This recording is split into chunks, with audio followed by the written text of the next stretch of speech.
2, 1. Welcome to Actionable Intelligence. I'm Eric Greitens, and it is great to be with you tonight. We've got an awesome show tonight. In a moment, we'll be speaking with Ralph Reed, director of the Faith and Freedom Coalition. And later, we'll be talking with United States Marine, Deputy Sheriff, and veteran of the Battle of Benghazi, Mark Osgeist. Well, folks, tomorrow, as you all know, is Election Day. And across America for many months now, many people of faith have felt under attack. Faith was deemed non-essential by many politicians. And in large parts of the country, casinos, marijuana shops, and liquor stores could remain open, while churches were forced to close. People who wanted to attend church were threatened with being arrested and fined. In my home state of Missouri, in St. Louis earlier this year, you had elderly people praying at the statue of King Louis IX, the former king of France and the city's namesake, and they were beaten by protesters. More recently in Washington, D.C., Justice Amy Coney Barrett was confirmed. And you'll remember this quotation from California Senator Dianne Feinstein when Justice Barrett was first appointed by President Trump to be an appeals judge. Do you consider yourself an Orthodox Catholic? I am a Catholic, Senator Durbin. The dogma lives loudly within you, and that's of concern. And here's a clip from the confirmation hearing just a couple weeks ago, and this time it wasn't meant to be heard by the public. It was caught by a hot mic. Take a listen. She's been pro-life for a long time.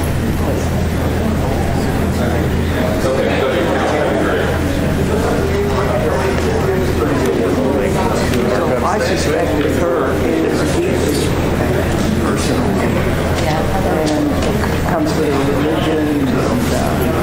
That was Senator Feinstein talking about Amy Coney Barrett's pro-life position and how it was, quote, deeply personal and comes with her religion, end quote. Now, Senator Feinstein voted against Justice Barrett. In fact, Barrett only received 52 votes in her confirmation, compared to Justice Ginsburg, you may remember, who received 96. Well, there's an election in less than 24 hours, and people of faith are going to have a big voice in deciding the results. And here to talk with us about the election, about religious freedom in America, is Dr. Ralph Reed.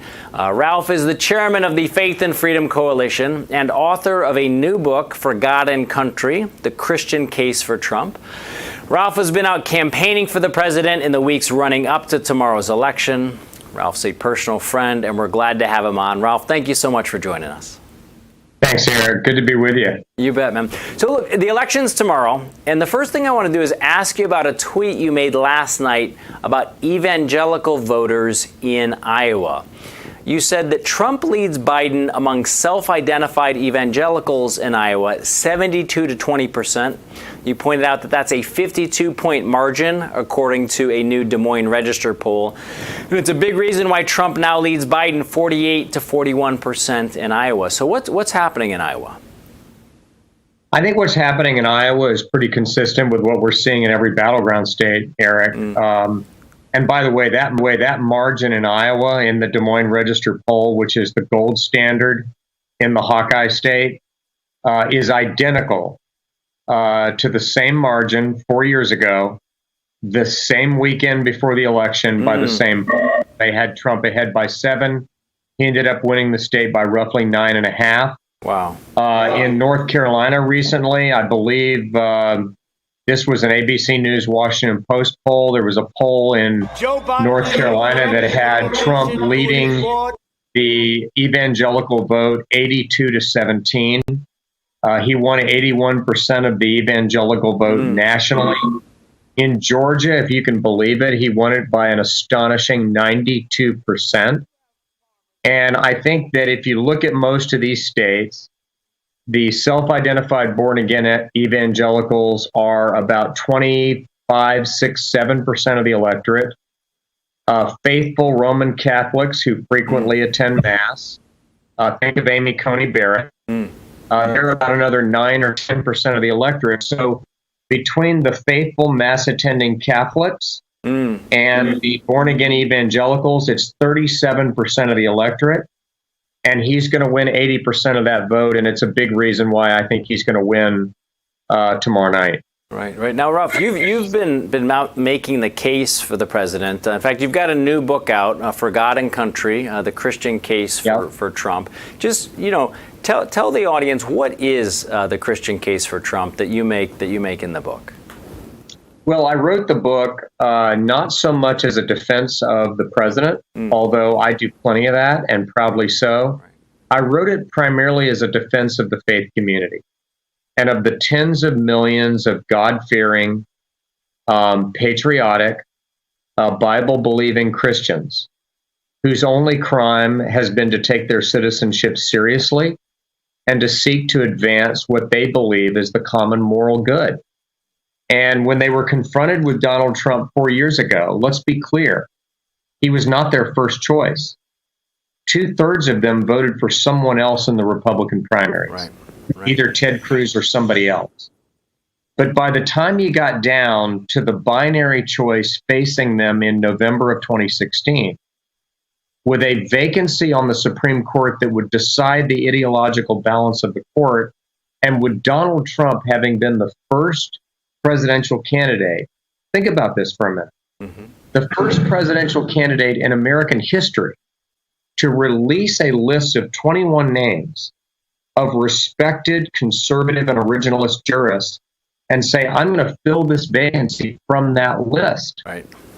And so on the issue of life, religious freedom, judges who would respect the Constitution, the Bill of Rights, and the First Amendment, support for Israel, opposition to the Iran nuclear deal, which empowered and provided hundreds of billions of dollars to the leading state sponsor of terrorism, they felt it was a moral choice, and they felt that Hillary and now Joe Biden advance grave moral evils like abortion on demand paid for with our tax dollars, and they believe Donald Trump is advancing things that are the common good. Now, that doesn't mean they think that Donald Trump is perfect. It doesn't mean they agree with every one of his tweets or everything he says, but on these transcendent matters that they believe are matters of good and evil, that Joe Biden is advancing grave moral evils. And for them, this has not been a difficult call given that reality. Right, and Ralph, put this put this election and put this presidency in some historical context, if you would. I mean, you're a student of history. I know that's what you did your PhD, and you and I have talked about American history a little bit. Talk about President Trump's presidency in the context of religious freedom over American history. How do you rank him compared to other presidents, and what are the most important victories he's achieved and challenges that he's faced? Well, I think he's a remarkable historical figure. Again, it's easy to forget when you're living history that you're part of history. And, when you think about it, from the time that America was founded 245 some odd years ago until today, from the time we declared our independence until today, we've never had anybody elected president who had not either held elective office, Senate, Congress, vice president, governor, or held high appointive office, like a cabinet officer, or been a war hero, like Ulysses S. Grant or Dwight D. Eisenhower or Andrew Jackson. This is the first person in American history who was not a politician, wasn't a military or a war hero.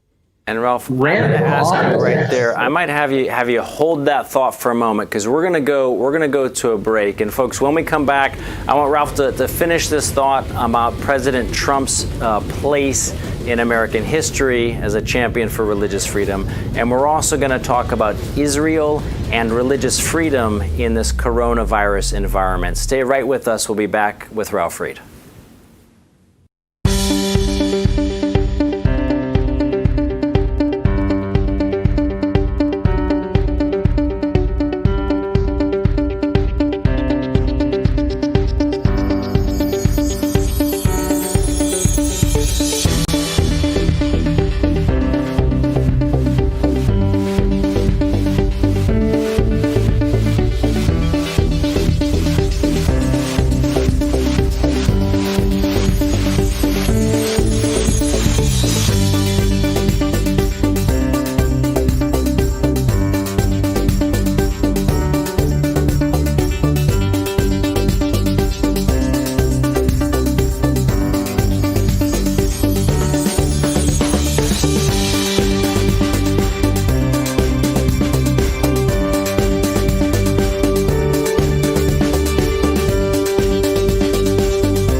Welcome back to Actionable Intelligence. I'm Eric Greitens, and now we're continuing our conversation with Dr. Ralph Reed, chairman of the Faith and Freedom Coalition.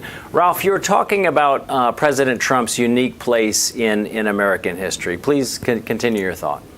Well, he's a remarkable historical figure, as I was saying. Having never run for or held elected office, not a war hero who was elected on his military credentials, and a disruptor, an outsider. I'm very reticent to make historical comparisons. Every era, every time has dynamics and a uniqueness. It's all its own. But I certainly think in my lifetime, Ronald Reagan is that kind of similar outsider figure. In the 19th century, that would have been Andrew Jackson. But the other thing that's remarkable about Trump, I think, is here's somebody who was from Manhattan. He was a billionaire. He'd been married 3 times. He had led a sort of a tabloid life, had been tabloid fodder for most of his life, and yet he ended up doing more to both energize and to act as a champion for the faith community of probably any president we've had since the modern religious conservative movement broke upon the beaches of our political system 40 years ago. It's an amazing, either God's got a great sense of humor or we're very fortunate, or both. Right. And Ralph, talk a little bit about, at this particular moment, right, when we kind of zoom in on this year, 2020 has seen tremendous restrictions on churches, on people's ability to exercise their faith, even to attend church. We've seen in some states people being threatened with arrest if they go to church. We've had singing outlawed in some churches. Talk, if you would, about how you think these coronavirus restrictions, which a lot of people feel like have been unfairly targeted against people of faith, are shaping this moment and potentially impacting the way people are going to vote here tomorrow. Well, I think that, look, everybody wants to abide by and wants to respect appropriate and advisable public health protocols. Right. But what is very disturbing to me is, you have places like we did an Evangelical for Trump event. I think it was in August in Las Vegas. And you could not have more than 10 or 20 people gather in a church in the state of Nevada, but a casino could operate at 50% capacity. So we were basically forbidden to have effectively any kind of gathering at a church. So you know what we did, Eric? We rented a casino. And so we had the Evangelical event in a casino ballroom. Right. And that's what we've been reduced to in many ways. I'm very fortunate. I live in the state of Georgia. My governor, Brian Kemp, who's a terrific guy and a very capable leader, he never ordered churches closed in the state of Georgia, ever. Now, many of them closed for a period of time. They're now gradually opening. But the other thing that I am grateful to this administration for is the Justice Department under Attorney General Bill Barr went into federal court to defend the right of churches to meet if they felt like many of these restrictions were being applied in a way that was uneven, unequal, and unfairly targeted faith. And I definitely think some of them did. Well, speaking of unique and unexpected things, I mean, certainly you and the crew renting a casino was unique and unexpected. I mean, one of the other big issues that I know you've cared about and been an advocate for a long time is American support for the state of Israel.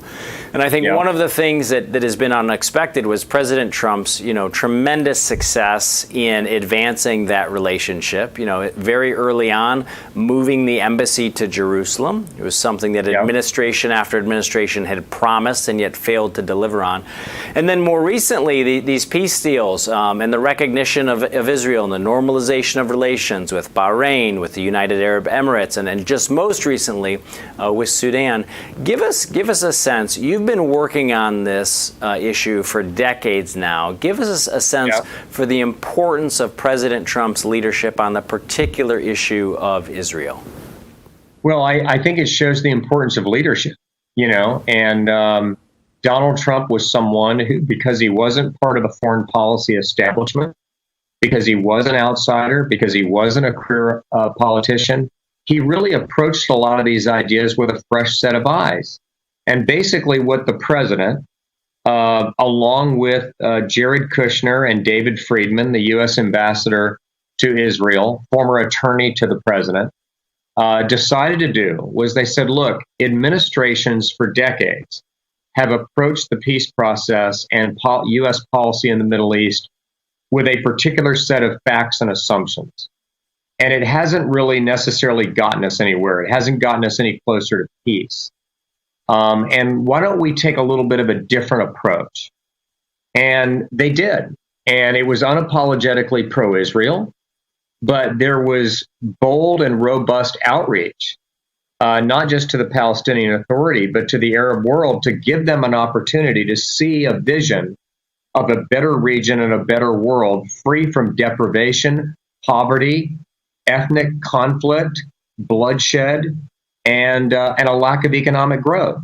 And, when the president, because he told me this in a conversation we had in the Oval Office, he said, when I decided that I was going to move the embassy to Jerusalem, he pointed to the phone on the desk, the Resolute desk, and he said, that phone right there rang off the hook with world leaders from all over the globe calling me and telling me if I did this, that peace would be set back decades. There would be a third intifada, that the Middle East would be drenched in bloodshed and civil war. And he said, and I didn't take any of their calls. He said, I didn't take one of their calls. He said, so then they started calling H.R. McMaster and they started calling Vice President Pence. But what was interesting was we made that decision, with the exception of one rent-a-riot in Gaza. There wasn't the kind of civil unrest or bloodshed that people predicted. And let me tell you why, Eric. The reason why is because by saying that Jerusalem was the capital of Israel and was going to remain so, number one, we recognize the facts on the ground. That the Israeli people are never going to surrender Jerusalem. It's not going to happen. It's been their capital for 3,000 years, thank you very much. Secondly, it helped to delicately calibrate and make more realistic the expectations and the aspirations of the Palestinians in the Arab world. If you get them to understand you're not going to be able to drive the Israelis into the sea, you're not going to be able to take over Jerusalem, then maybe you can start talking about things that are doable, like trade, like economic prosperity, like economic aid, like mutual security arrangements. And that's exactly what's happened. And it's another example of why the American people in 2016 voted for an outsider, voted for a disruptor, and voted for somebody who was anti-establishment, because they wanted a fresh set of eyes and they wanted a different approach. And sometimes, maybe it takes some of these intractable foreign policy disputes.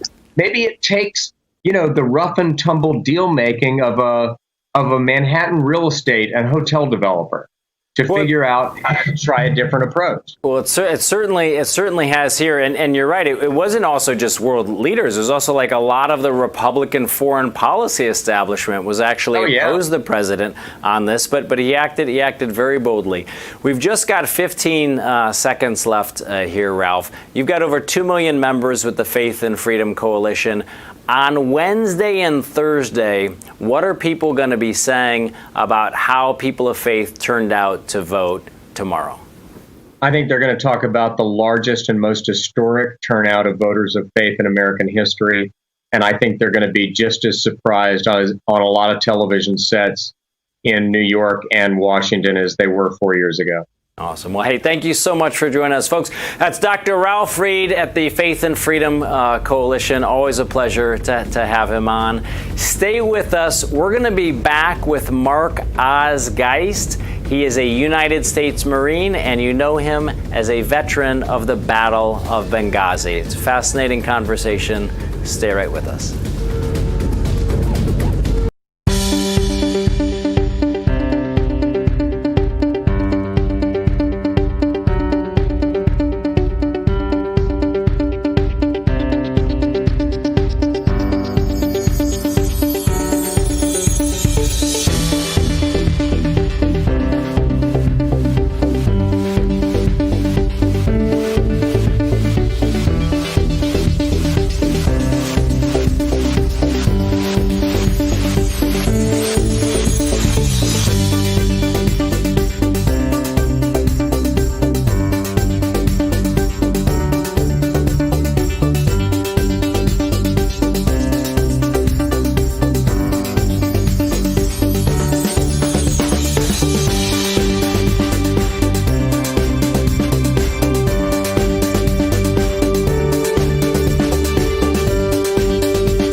Welcome back to Actionable Intelligence. I'm Eric Greitens. As you know, every day there are men and women stationed around the world who are on guard and who serve all of us. They've sworn to protect our country with their lives if need be. And every once in a while there's a story that needs to be shared. And my next guest has an incredible story. Mark Geist has served our country as a United States Marine, as a police officer, as a private contractor. During that time, he's been stationed in the Philippines and Iraq, and also, perhaps most famously, in Benghazi, Libya. He helped to write the book 13 Hours, an inside account of what really happened in Benghazi. He joins us now to share his story. Oz, thanks so much for joining us, man. We're honored to have you on. Eric, thanks for having me. You bet, man. Let's start with your time in Benghazi, right? And the now famous day of September 11th, 2012. Mark, you were credited with saving 25 lives. Tell us about that night, please. It couldn't have happened without the guys that were there with me. I mean, Ty and Glenn, Tig, Tonto, DB, and Jack. Unfortunately, Glenn, he showed up at the very end of it, but, things started around 9. Well, for me, it started around 6:00 in the afternoon.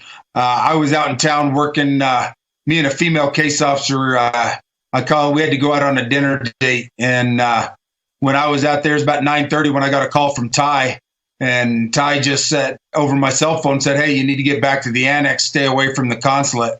And so I gathered up female case officer, got her in the vehicle, and we started heading back. And once I got in the vehicle, we turned on our secure comms and was able to find out and hear more about what was going on. And, you could hear the gunfire, you could hear the explosions over the radio. When the State Department personnel were talking to Ty and them back at the annex, and, Ty and them initially went up and told Bob, hey, we're ready to go. We're going to head out. And he told them to wait and stand down. And, that first one, as you can kind of understand that. The chief of base is trying to get the lay of the land and trying to develop some of his assets into finding out what's going on. Unfortunately, he just failed to use us in a way that at least in my opinion, that could have been a whole lot better. And getting eyes and, getting us on target, getting our eyes on target so he can get actionable intel from actual operators instead of from third country nationals.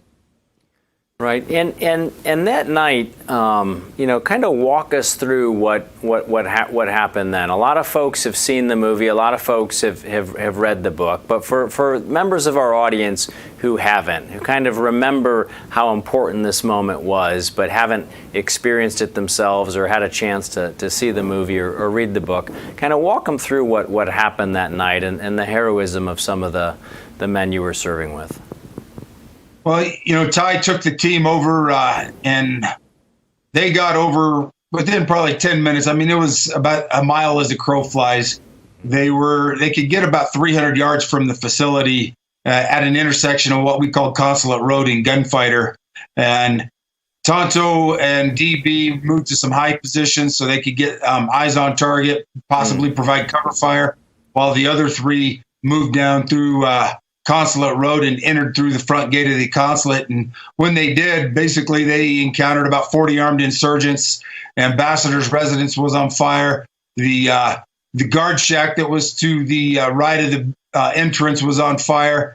And, like as you've probably seen, most of the guys don't wear uniforms. So it's then taking action on those that are going to be taking action on you. And luckily, through violence, surprise, and superior firepower, the guys were able to push off 40 armed insurgents and push them back either into the shadows or off the compound, which allowed everyone to start searching for the ambassador and Sean Smith and get the State Department guys out of their rooms where they were kind of held up. Yeah, and talk with us a little bit, Oz. You really had to fight to get the truth out about this story. I mean, you've said many times, for you, this was a story about the sacrifice, the courage, and the heroism of the people you were serving with. But a lot of politicians really tried to hijack that story. Talk a little bit about what you had to do to make sure that the truth got out about Benghazi. When we first got back, we got approached about writing a book, and it wasn't really something that we were keen on until we saw the development of the hijacking of the story. I mean, the lies and the inconsistencies that were being told, and the only way this story was going to be told right was by us, and to honor the ambassadors, Sean Smith, Ty, and Glenn, for the sacrifice that they made for this country. It just had to be told. And so us as a group came together as our team and decided to write that. And through, a very great writer that we hired to help us with that, and, the publishing house. And again, when it got made into a movie by Michael Bay, you couldn't ask for a better guy that loves the Navy SEAL community to make this movie. And and a lot of people ask, how close was it? Well, it was pretty darn close, probably about 70-80%. I mean, Michael made sure he kept it that way, but he also had to it's entertainment, so he had to add a little bit to it. Sure. Well, I always appreciate you do such a good job of keeping the memory of Ty Woods alive. For our viewers who don't remember, Ty Woods was a Navy SEAL, served there with Oz in Benghazi. He also happened to be one of my instructors going through SEAL qualification training. Absolutely incredible guy. And Oz, we're so grateful to you for keeping the memories of these heroes alive. When we come back, we're going to talk a little bit more about what's happening today in the country, about Oz's service as a police officer, and what's next for American service members.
Welcome back to Actionable Intelligence. I'm Eric Greitens, and we're joined by Mark Osgeist, veteran of the Battle of Benghazi.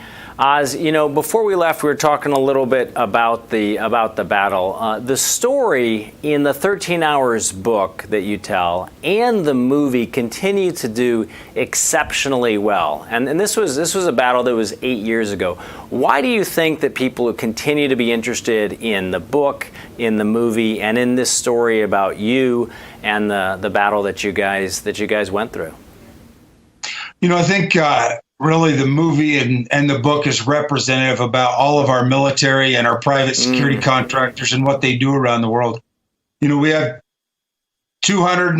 roughly 274 diplomatic facilities around the world, and at every one of them we have civilians that are working for the U.S. government. We have Navy, Air Force, Marines, private contractors that are all there to help protect and work together as a team to represent this country. And, we don't hear about that side of things a lot, especially in the last, 20 years. We've heard a lot about the battles in Afghanistan and Iraq, but all the other things out there, you don't hear about those. And I think this is a way to represent them and to honor all that sacrifice that's been made by so many people that kind of work in the shadows. Yeah, you bet, man. And Oz, let me ask you to kind of put on a different perspective for a minute. Obviously, you've served as a United States Marine. You've served as a private military contractor. You've also served as a police officer. You were a deputy sheriff, and if I remember right, you were even a chief of police at one point. Yeah, I was. Yeah. Now, you look at what's happened to police over the course of this past summer in the country. And there's been this tremendous attack on police. There's a real war that the left has been launching against the police. We did a special right here called Blue Courage, had tremendous response all over the country. It was just a real testament to the fact that the silent majority of Americans are out there supporting their police officers. As a guy who's served and led on the front lines as a police officer, talk with our audience, if you would, a little bit about what you think the support is that our officers need to have right now. Well, they need to know that the public's supporting them. I mean, most people around the world, in the United States, very seldom, if ever in their life, will have contact with law enforcement unless maybe a speeding ticket or something like that. I mean, because unfortunately, as law enforcement, we don't get called unless something bad has happened. And that's why you call 911. And that's what, people don't like it when they have to do that because it's usually a bad situation. Right. And I just like to remind people that, our law enforcement on a daily basis, what they face, they come on shift and they're taking care of calls that have been left over from before because there's not enough manpower and not enough time in the day to get to each one. There's days where you're picking up somebody's family member off the road that got into a car wreck or a child that had gotten beaten or molested, and this is what they face every day. And they have to do it with a smile on their face. And then when they go home after a 10-hour shift or 12-hour shift, then they have to deal with their family and they have to leave all that behind. And, our military is in confrontation a lot over the last 20 years, but our law enforcement officers are in it every day to some degree or another. They are facing some of the worst parts of humanity and it's not the people, it's the situations that come from it, whether it be, the drug deals, the overdoses, the car wrecks, the molestations, the murders, all of the suicides. They're the first ones that we call. And for these people out there to sit there and say that they don't want them, they want to defund them or send out a psychologist, according to Joe Biden. Hey, we need psychologists to go out there and deal with this.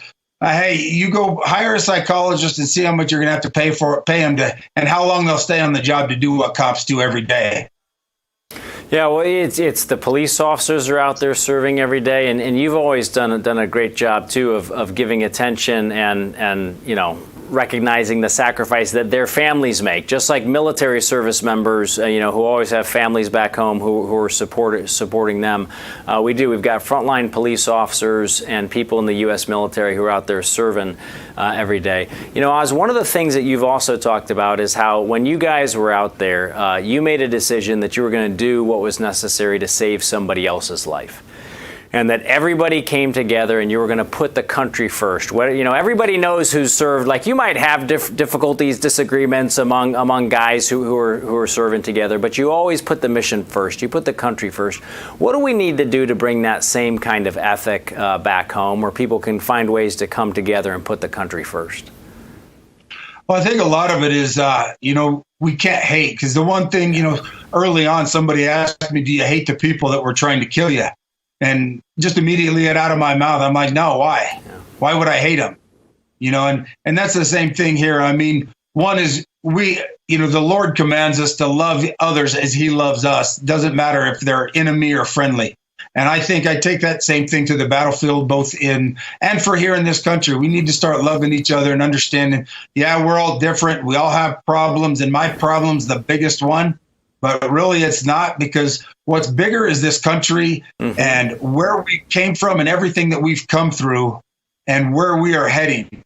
And if we don't open that up and we don't open up our hearts to one another, I think it's going to be the demise, or at least it's going to be some struggles that we're going to have in this country, because we can't allow the hate to lead our lives. Right.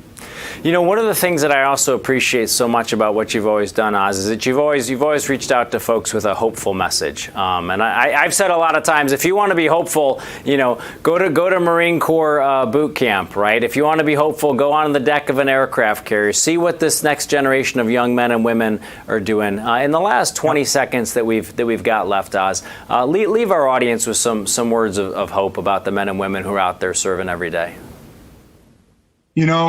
As you know as well as I do, when you go to boot camp, race, socioeconomic status, right, all of that thing is set aside, because now you are a team, and that's why they do the things that they do in the military, in Marine Corps boot camp, in Navy boot camp, in BUDS. Is you soon to realize that each and every one of you are exactly the same on the inside. And that you're putting that country first. You're putting the service to this country, because that's really what draws us to do what we do, is to be part of a family and to be part of something where we can serve something greater than us. Well, Mark, you've certainly done that in your life. Folks, again, the book is 13 Hours. Check out Mark Geist on the web, or watch the movie. It's an incredibly powerful story. And Mark, we appreciate your service to this country as a United States Marine. We appreciate your service as a police officer, as a private military contractor. We appreciate you. Stay with us, folks.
Welcome back to Actionable Intelligence. I'm Eric Greitens, and now we're joined by Dr. Gina Loudon, President of Programming here at Real America's Voice. She's always making an effort to make sure that we are connecting to real Americans across the country, and that here on this network, your voice is heard. Dr. Gina, so good to have you on. Thank you. Well, we got a good crew out there. We got a fantastic audience. That's right. And you're making sure we connect with you. them. My maiden voyage on your show. It's fun so this to be is cool. with you. It's fantastic. So you are literally coming straight over from the White House. You just came over. What's the latest? Ran over to the White House, took the pulse. Everybody seems to be very confident over there.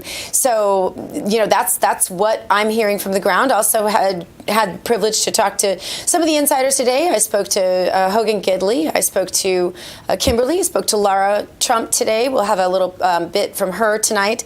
We're going to talk about that a little bit later, I think. Sure. But so I'm hearing great things. The campaign is certainly confident right now. I would say that. They seem confident, and it certainly seems like there's a tremendous amount of momentum that's out there. Earlier in the program, we were just talking with Ralph Reed, and he was talking about how people of faith are coming out to vote for this president. They're anticipating in record numbers. Right. Are you getting that same sense of momentum? Absolutely. It almost doesn't matter what poll you look at. Yeah. When you are in towns like, Florida, in Wisconsin, or states like Florida or Wisconsin, some of these swing states where they know they have a fight on their hands, the enthusiasm is so palpable. It's just, you can barely walk 2 feet without someone stopping you and just, wanting to tell you what they want to tell the president, which is really an interesting thing. And you were both in Florida and in Wisconsin. So when just in the past couple of days. So when you say this, I mean, you were on the ground talking to people, getting a sense for what's happening in these swing states. A lot of attention is being focused on Wisconsin, on Michigan.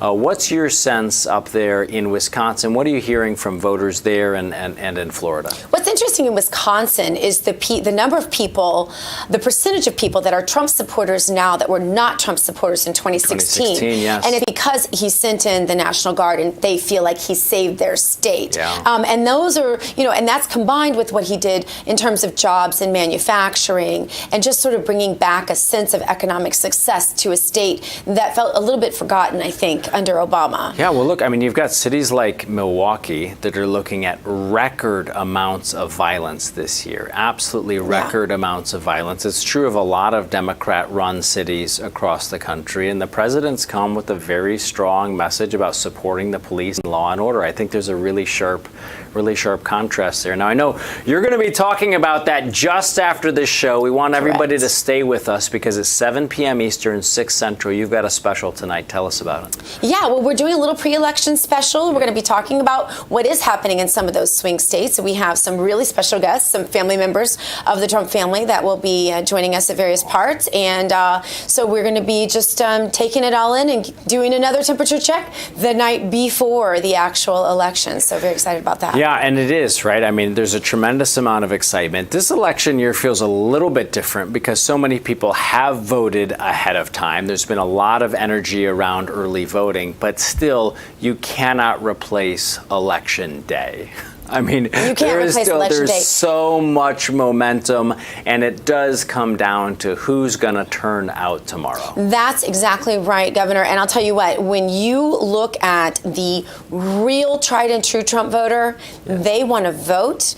They want to vote in person, and they want to vote on Election Day. So I think you're going to see a massive turnout for the true Trump voter on Tuesday that I don't think can be paralleled. I don't think can be expected. I think it will be something that will even surprise those who are trying to make these predictions at this point. Well, and it's not accounted for in a lot of the polls.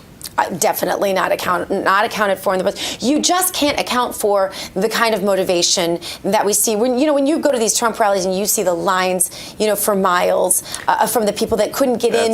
You just, It's enthusiasm. It really and it's energy. Well, folks, that's Dr. Gina Loudon. Stay right here because she's going to come with this fantastic special right after this at 7 p.m. Eastern. Stay right here and you'll be able to join Dr. Gina.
And now let's take a look at one of the stories making headlines today at justthenews.com. You know that from day one, Just the News editor-in-chief John Solomon and the team at Just the News has reported on the business ties between Hunter Biden, Joe Biden, and the Ukraine. Well, recent numbers show that in the final hours now before Election Day, most Americans have heard about the allegations, and more than half of them are concerned about the reports. You can read about that story at justthenews.com. And if you've been following the show for a while, you know that at the end of each day, we like to leave you with something that we think is pretty cool. And that leads us to this story. Scientists have found a unique asteroid in the solar system in the belt between Mars and Jupiter, and they believe that it could be worth more than the collective economies of our entire planet. We're going to put an actual dollar figure on it. That's 10,000 quadrillion dollars. What makes the asteroid unique is that it could purely be made out of nickel and iron, and NASA is planning in the year 2022 to launch a mission to this asteroid known as Psyche 16.